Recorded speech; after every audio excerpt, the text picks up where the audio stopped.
Hey everybody, what is up? Derek here from Bomb Socks with more Bomb Bites, where we feast upon the words of Christ and we do it one bite at a time.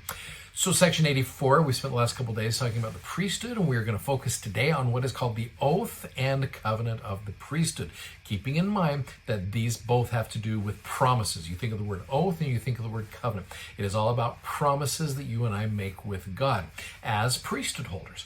So as you're getting in to read this, it's section 84, verses 33 to about 40.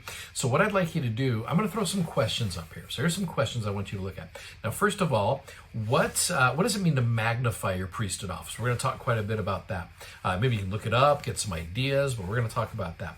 How does magnifying the priesthood renew you? Because that word is used there. When have you been blessed because someone magnified their priesthood? Why is it significant that priesthood holders be called the sons of Moses and of Aaron and the seed of Abraham? Why would it be amazing to be associated with those guys? What are the blessings to someone who magnifies their priesthood and is faithful to it? Why is the promise in verse 38 so dang amazing? And it is pretty awesome. And then just anything else you feel is important about the priesthood as you're studying. So what I'd like you to do, again, read those verses with these questions here, and we'll come back and we'll talk specifically about magnifying and how that's such an important thing. So take a few minutes, see what you can find.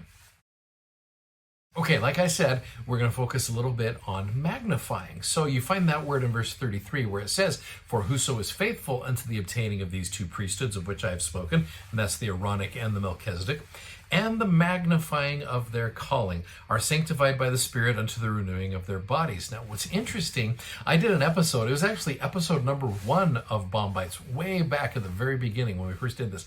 It was for Jacob chapter 1, and I brought up the idea of magnifying, because in that chapter it says they did magnify the office that they were called to, which again, it's all about magnifying. So the word magnify mentioned in that episode, it means to stretch, it means to enlarge, it means to clarify, and it means to increase.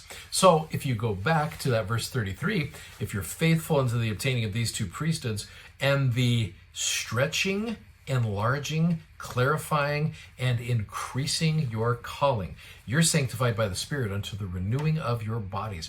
So the question is, how can magnifying actually renew you? Renew literally means to give fresh life to something. So how can serving in a priesthood calling give fresh life to you? There's actually an archaic version of the word magnify.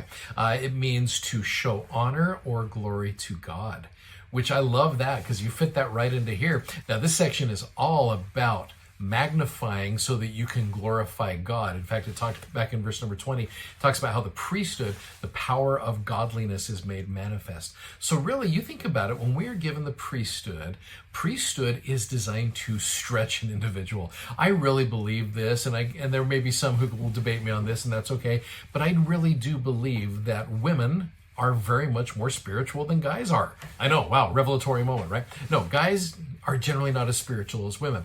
And so by nature, that's why I think guys do need that priesthood office, to be able to get them to think less about themselves and be able to think of others. Priesthood is not something you can bless your own life with. You can't lay hands on your own head and give yourself a blessing. You've got to be involved in the blessing of other people. And so in doing that, you have to stretch yourself a little bit. You have to increase yourself a little bit. You have to clarify your purpose, and you also do need to enlarge yourself a little bit to be able to do that. That's why magnifying is such an important thing, and trying to figure out how you as a priesthood holder, if you're a guy who's watching this, how you can then magnify that office. So anyway, that's something that is super important as you're doing this, and in doing so, you get those blessings that come with that. One of the things that's important also to understand is you go down to that verse number 40 where it says, "Therefore all those who receive the priesthood receive this oath and covenant of my Father, which he cannot break, neither can it be moved." You know, if anybody is going to break the covenant, it is not God, it is going to be us. And so as you go through here and as you serve faithfully and you magnify, you are renewed, you are literally sanctified. You watch some of our apostles and prophets.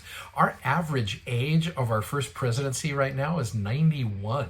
You know, you look at these men, you want to talk about the renewing of your body as you serve faithfully. You see that happen with some of these older brethren. Most people in their lives at that age, if they're even still around, are barely functioning. And you have got President Nelson, you got President Oaks, you got President Eyring, like I said, average age of 91 between those guys. And yet they are doing some amazing, wonderful things. That in and of itself is a testimony to the magnification of the priesthood and the renewing of the bodies. I can testify to that. I've seen it happen, and I've also seen it happen with myself as well, serving in priesthood offices, how it literally renews you and invigorates you.